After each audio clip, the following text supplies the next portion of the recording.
Bismillah ar-Rahman ar-Rahim. Au nom d'Allah, le tout miséricordieux, le très miséricordieux. Le mérite du tawhid en islam.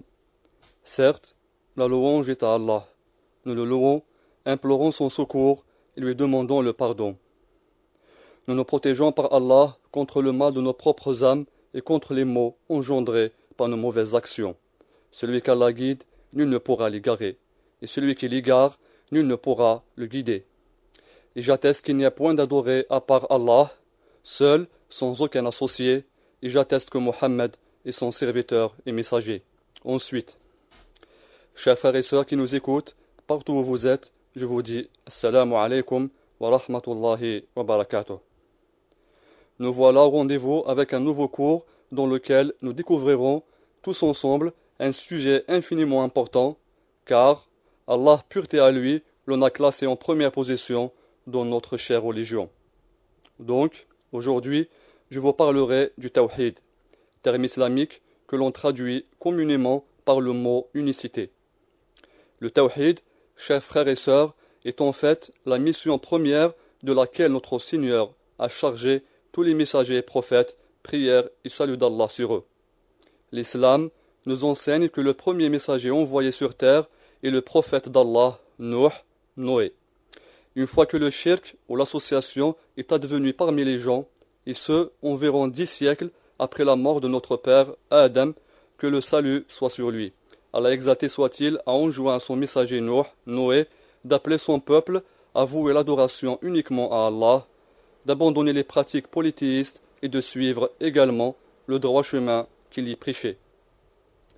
La signification que les savants de la Sunna donnent au mot tawhid est le fait de réserver un culte exclusif à Allah, le Tout-Puissant.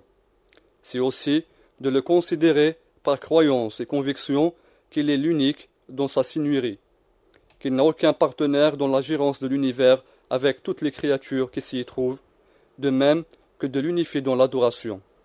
Cela veut dire ne lui donner aucun associé dans tous les actes d'adoration que l'homme produit. Enfin, c'est de croire qu'Allah, magnificence à lui, possède les attributs de perfection absolue et les noms les plus sublimes. Ainsi, attester à l'égard d'Allah de chaque nom ou attribut que l'on trouve mentionné dans le Saint-Coran ou la Sunna purifiée du messager sallallahu alayhi wa sallam est, sans le moindre doute, le caractère du croyant monothéiste. Le tawhid est un droit exclusif à Allah, exalté soit-il. Il est le point de mire qui fait réunir autour de lui toutes les religions célestes qu'Allah a fait descendre sur terre. Cela étant dit, notre Seigneur, pureté à lui, afin de montrer l'imminente valeur de son unicité, d'attirer l'attention de ses serviteurs sur l'importance inestimable de celle-ci, il révéla quantité de versets avec lesquels il leur intime aussi de se conformer scrupuleusement à ce droit divin absolu, de l'adorer sans ne jamais lui donner d'associé, quelle que soit leur nature. Le Tout-Puissant a dit dans la sourate An-Nahl, les abeilles, au verset 36, وَلَقَدْ بَعَثْنَا فِي كُلِّ أُمَّةٍ رَسُولًا أَنِ اعْبُدُوا اللَّهَ وَاجْتَنِبُوا الطَّاغُوتَ. Traduction rapprochée. En vérité, nous avons envoyé un prophète à chaque communauté avec le message suivant. Adorez Allah et écartez-vous du tarout. En vérité, nous avons envoyé un prophète à chaque communauté avec le message suivant. Adorez Allah et écartez-vous du tarout. Le tarout est un mot arabe qui signifie toute chose par laquelle l'homme dépasse ses limites, telles que ce que l'on adore, que l'on suit ou à laquelle on obéit en dehors d'Allah. De même, dans le but de prévenir son prophète Mohammed, prière et salut d'Allah sur lui, ainsi que tous les croyants, de les mettre en garde au polythéisme et ses partisans, notre Seigneur, très haut soit-il, enjoint en disant وَادْعُ إِلَى رَبِّكَ وَلَا تَكُونَنَّ مِنَ الْمُشْرِكِينَ وَلَا تَدْعُ مَعَ اللَّهِ إِلَهًا آخَرَ لَا إِلَهَ إِلَّا هُوَ كُلُّ شَيْءٍ هَالِكٌ إِلَّا وَجْهَهُ لَهُ الْحُكْمُ وَإِلَيْهِ تُرْجَعُونَ. Traduction relative. Appelle les gens au culte de ton Seigneur et ne sois point du nombre des associateurs. Il n'invoque nulle autre divinité avec Allah. Il n'est de divinité que lui. Tout est voué à périr, excepté sa face. C'est à lui qu'appartient le jugement, et c'est à lui que vous ferez retour. Je répète le verset.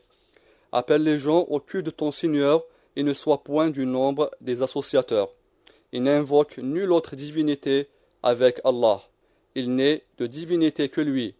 Tout est voué à périr, excepté sa face. C'est à lui qu'appartient le jugement, et c'est à lui que vous ferez retour. Ainsi, beaucoup d'autres textes du noble Coran explicitent ce devoir religieux qui incombe à tous les humains. Le prophète, sallallahu alayhi wa sallam, lui aussi, montre et clarifie à travers de multiples hadiths ce droit divin qui, lorsqu'on les médite, chers frères, chères sœurs, on parviendra à conclure que l'islam est, sous l'effet de la miséricorde de notre Seigneur, une religion de vérité, de droiture et d'intégrité. L'islam reconnaît à l'homme son droit de vivre dans la paix et la sérénité dans ce bas monde, ensuite de jouir des délices et des félicités dans l'au-delà, mais en même temps, il l'incite fortement à pratiquer les œuvres d'adoration en n'ayant qu'une seule intention, en n'empruntant qu'une seule direction, l'unicité d'Allah, le tawhid. À ce sujet, le messager d'Allah, Muhammad, prière et salut d'Allah sur lui, a dit un jour à son compagnon, Mu'adh ibn Jabal, qu'Allah soit satisfait de lui, Ya Mu'adh, atadri ma haqqu Allahi ala al-ibad, wa ma haqqu al-ibadi ala Allah? Qultu, Allahu wa rasuluhu a'lam. قال حق الله على العباد أن يعبدوه ولا يشركوا به شيئا وحق العباد على الله أن لا يعذب من لا يشرك به شيئا. Traduction relative. Ô Mu'adh, sais-tu quel est le droit d'Allah sur ses serviteurs? Allah et son messager sont plus savants, lui dit Mu'adh. Le prophète sallallahu alayhi wa sallam lui dit, son droit sur eux est qu'ils l'adorent, sans ne rien lui associer. Ô Mu'adh, sais-tu quel est le droit des serviteurs sur Allah s'ils l'adorent sans ne lui donner d'associé? Allah et son messager sont plus savants, dit Mu'adh. Leur droit sur lui est qu'il ne châtie pas ceux qui ne lui donnent point d'associé, dit le messager sallallahu alayhi wa sallam. Hadith rapporté par Al-Bukhari et Muslim. Par ailleurs, dans ses invocations, le prophète, prière et salut d'Allah sur lui, démontrait et déployait les hauts égards du tawhid. Je cite, parmi tant d'autres, une par laquelle ils s'en remettaient entièrement à Allah. Les différents passages de celle-ci indiquent le rôle de l'unicité et la nature du lien qu'elle crée entre le serviteur et son Seigneur. Donc, d'après Ibn Abbas, radiyallahu anhuma, le messager d'Allah, sallallahu alayhi wa sallam, disait Allahumma laka aslamt, wa bika amant, wa alayka tawakkalt, wa ilayka anabt, wa bika khasamt. Allahumma inni a'udhu bi'izzatik, la ilaha illa ant, an tudillani, anta al-hayyu alladhi la yamut, wal jinnu wal insu yamutun. Traduction rapprochée. Ô Allah, je me suis soumis à toi, j'ai cru en toi, j'ai placé ma confiance en toi, je m'en suis remis à toi, et c'est par toi que j'ai pris à partie mes adversaires. Ô Allah, je me mets sous la protection de toute ta puissance, nul adoré autre que toi, afin que tu m'égares pas. C'est toi le vivant qui ne meurt pas, tandis que les djinns et les humains meurent. Hadith unanimement reconnu authentique.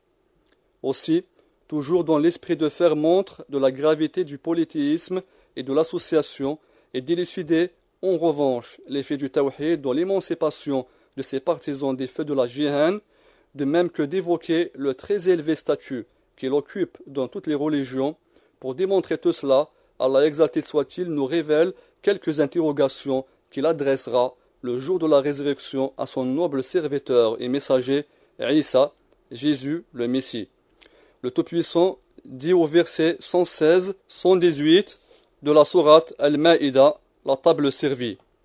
Et lorsqu'Allah dira à Jésus, ô Jésus, fils de Marie, est-ce toi qui as dit aux gens, prenez-nous, moi et ma mère, pour deux divinités en dehors d'Allah? Il dira, gloire et pureté à toi. Il ne m'appartient pas de déclarer ce que je n'ai pas le droit de dire. Si je l'avais dit, tu l'aurais su, certes. Tu sais ce qu'il y a en moi, et je ne sais pas ce qu'il y a en toi. Tu es en vérité le grand connaisseur de tout ce qui est inconnu. Et ainsi, jusqu'à ce qu'il dira, si tu les châties, ils sont tes serviteurs, et si tu leur pardonnes, c'est toi le Tout-Puissant, le Sage. Enfin, l'unicité d'Allah, chers auditeurs et auditrices, est un sujet énormément important. Le musulman est fortement conseillé de l'étudier, le pratiquer et d'inviter ses confrères à cette démarche que notre Seigneur nous recommande constamment. Le tawhid est la voie qui mène à l'agrément d'Allah. Il est en outre l'élément crucial qui distingue le vrai croyant du faux. N'admettre absolument pas de donner des associés à son adoré unique, Allah, à lui la pureté, et, comme je l'avais cité précédemment, très certainement l'essence de toutes les religions révélées.